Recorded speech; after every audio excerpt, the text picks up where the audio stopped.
Share बाजार की तमाम सभी बड़ी खबरें अब मिलेगी सिर्फ एक चैनल पर। फटाफट हमारे चैनल बाजार एनालिसिस को अभी सब्सक्राइब करें। टीवीएस मोटर कंपनी ने आज ऐलान किया है कि उसने स्विसी मोबिलिटी ग्रुप SEMG में 75% हिस्सेदारी के साथ इसका अधिग्रहण कर लिया है। ये अधिग्रहण नॉर्टन मोटरसाइकिल और एगो मूवमेंट सहित प्रीमियम और टेक्नोलॉजी वाली लीडिंग ब्रांडों के पोर्टफोलियो के जरिए यूरोप में विस्तार के लिए टीवीएस मोटर कंपनी की प्रतिबद्धता की पुष्टि करता है।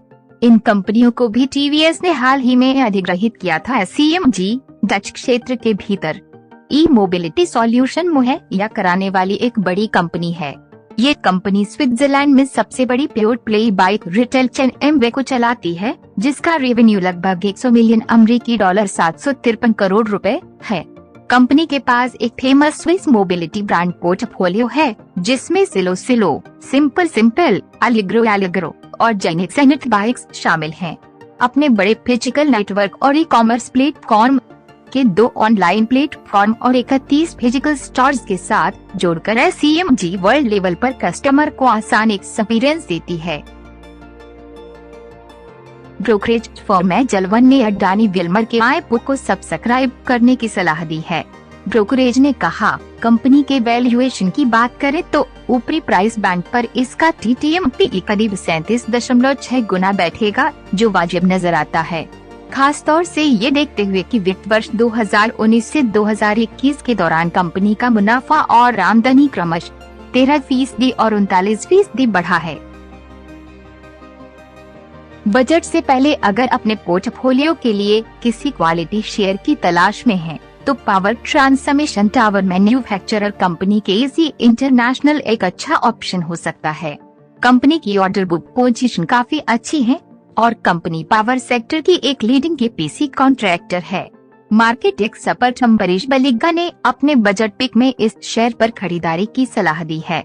बलिग्गा ने स्टॉक पर बाय रेटिंग के साथ अगले 1 साल के लिए 578 रुपए का टारगेट दिया है। शेयर बाजार में नए जमाने की कई टेक कंपनियों के स्टॉक में पिछले कुछ समय से भारी गिरावट देखी जा रही है। इस गिरावट का असर अब अनलिस्टेड मार्केट या ग्रे मार्केट में भी दिखने लगा है। निवेशक शेयर बाजार के साथ साथ अनलिस्टेड मार्केट से भी दूर हो रहे हैं। डीलरों का कहना है कि अगले कुछ समय में कई कंपनियां बाजार में लिस्ट होने को तैयार हैं।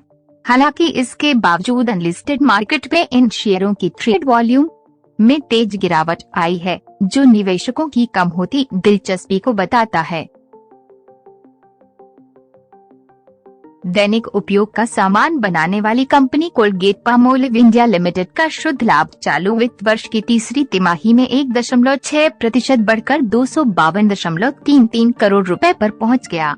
कंपनी ने बृहस्पतिवार को शेयर बाजार को ये जानकारी दी। इससे पिछले वित्त वर्ष की समान तिमाही में कंपनी ने 248.36 करोड़ रुपए का शुद्ध लाभ कमाया था। एयरटेल पेमेंट्स बैंक में जमा धन 2021 में इससे पिछले वर्ष की तुलना में 75% बढ़कर 1000 करोड़ रुपए हो गया। कंपनी के शीर्ष अधिकारी ने बृहस्पतिवार को ये जानकारी दी। पेमेंट बैंक ने बताया कि वर्ष 2020 में उसके पास 570 करोड़ रुपए का जमा धन था। वाहन विनिर्माता कंपनी महिंद्रा एंड महिंद्रा लिमिटेड ने अपने नए स्पोर्ट्स यूटिलिटी वाहन SUV XUV 700 के लिए अब तक 1 लाख बुकिंग हासिल की है। कंपनी ने वैश्विक आपूर्ति श्रृंखला की बाधाओं के बावजूद जनवरी तक वाहन की पहली 14,000 इकाइयों की बिक्री है। महिंद्रा ने बृहस्पतिवार को एक बयान में कहा कि आपूर्ति श्रृंखला की दिक्कत उत्पादन को सुव्यवस्थित और तेज करने में एक चुनौती बनी हुई है। कंपनी ग्राहकों को समय पर डिलीवरी के लिए पूरा प्रयास कर रही है। पंजाब नेशनल बैंक PNB के शुद्ध मुनाफे में मौजूदा वित्त वर्ष की दिसंबर तिमाही में 123% का उछाल आया है। सरकारी स्वामित्व वाले बैंक ने गुरुवार को बताया कि अक्टूबर-दिसंबर 2021 तिमाही में उसका शुद्ध मुनाफा उछलकर 1126 करोड़ रुपए रहा, जो पिछले वित्त वर्ष की इसी तिमाही में 506 करोड़ रुपए था। PNB ने शेयर बाजार को बताया कि अक्टूबर-दिसंबर 2021 तिमाही के दौरान उसकी कुल आय घटकर 22,026.02 करोड़ रुपए रह गई, जो इससे एक साल पहले की इसी अवधि में 23,298.53 करोड़ रुपए थी। बैंक ने बताया कि दिसंबर तिमाही में उसका नेट इंटरेस्ट इनकम NII 6.5% घटकर 7,803.2 करोड़ रुपए रहा, जो एक साल पहले की इसी तिमाही में 8,313.2 करोड़ रुपए था।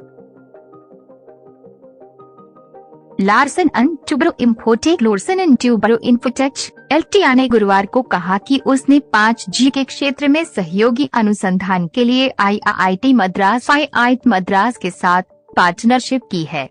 एक रेगुलेटरी फाइलिंग में कहा गया है कि इस सहयोग के जरिए LTI और IIT मद्रास का लक्ष्य उभरते हुए 5G स्पेस में नवाचार, नए प्रयोग या नई खोज करना और 5G framework validation, low frequency RF deployment और 5G टेस्ट अपडेट के साथ केस टेस्टिंग को सक्षम करना है। इस साझेदारी के रूप में LTI और IIT मद्रास ग्रामीण भारत में बेहतर कनेक्टिविटी के लिए कम लागत वाले, कम फ्रीक्वेंसी वाले 5G नेटवर्क सेटअप के विकास की दिशा में रिसर्च को बढ़ावा देंगे। इस साझेदारी का मुख्य उद्देश्य ग्रामीण कनेक्टिविटी को सक्षम करने के लिए 5G बेस स्टेशन और सिंगल बॉक्स सॉल्यूशन उपलब्ध कराना है। फाइलिंग में कहा गया है कि LTI रिसर्च के लिए विशेषज्ञता भी प्रदान करेगा। राकेश झुनझुनवाल पोर्टफोलियो। बिग बुल के पोर्टफोलियो में शामिल सार्वजनिक क्षेत्र की इकाई बैंक स्टॉक कैनरा बैंक ने तीसरी तिमाही में मजबूत नतीजे पेश किए हैं।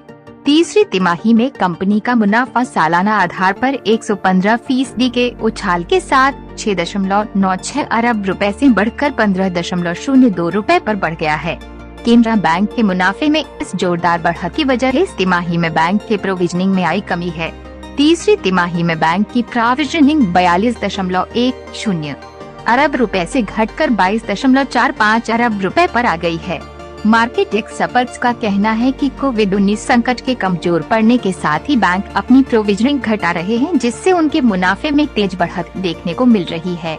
उनका कहना है कि केनरा बैंक के मुनाफे में आई तेज बढ़त को इस नजरिए से भी देखना चाहिए। मार्केट एक्सपर्ट्स का ये भी कहना है कि कोरोना महामारी से जुड़ी दिक्कतों के कम होने के साथ ही बैंकों के लिए हमें कुछ फायदेमंद ऐलान सुनने को मिल सकते हैं। आगे आने वाली तिमाहियों में बैंकिंग सेक्टर इकोनॉमी ग्रोथ में अपना योगदान करते दिखेंगे। सॉफ्टवेयर कंपनी मैस्टेक के तीसरी तिमाही के नतीजे बहुत मजबूत नहीं रहे थे। इस अवधि में कंपनी की आय में तिमाही आधार पर सिर्फ 2.2% और CC टर्म में 3.7% की बढ़त देखने को मिली थी, जबकि सालाना आधार पर इसमें 22% की बढ़ोतरी देखने को मिली है। लेकिन तीसरी तिमाही के दौरान इंग्लैंड के हेल्थ केयर सिस्टम से मिलने वाले डील में बढ़ोतरी देखने को मिली थी, जिसके चलते सालाना आधार पर कंपनी के ऑर्डर बैकलॉग में 32% की बढ़ोतरी देखने को मिली थी। आनंद राठी का कहना है कि अमेरिकी कारोबारी के ग्रोथ में भी अच्छी ग्रोथ देखने को मिल रही है। कंपनी आय के जरिए अमेरिकी कारोबार के ग्रोथ पर फोकस कर रही है। तिमाही आधार पर कंपनी का EBIT मार्जिन 19.1% पर सपाट रहा है। आनंद राठी ने कंपनी के लिए वित्त वर्ष 2022 से 23 के अपने अनुमान में कोई बड़ा बदलाव नहीं किया है और इस मल्टीबैगर स्टॉक में बाय राइटिंग बनाए रखते हुए इसका टारगेट प्राइस बढ़ाकर 3,510 रुपए कर दिया है। बता दें कि मैस्टेक के शेयर एक साल की अवधि में मल्टीबैगर रिटर्न देने वाले स्टॉक साबित हुए हैं। मोतीलाल ओसवाल फाइनेंशियल सर्विसेज ने अपने एक रिपोर्ट में बताया है कि निफ्टी 500 इंडेक्स में विदेशी निवेशकों की होल्डिंग 31 दिसंबर को समाप्त तिमाही में पिछले 6 तिमाहियों के निचले स्तर पर पहुंच गई है। इस अवधि में विदेशी संस्थागत निवेशकों ने भारतीय बाजारों से लगभग $5 अरब निकाले हैं।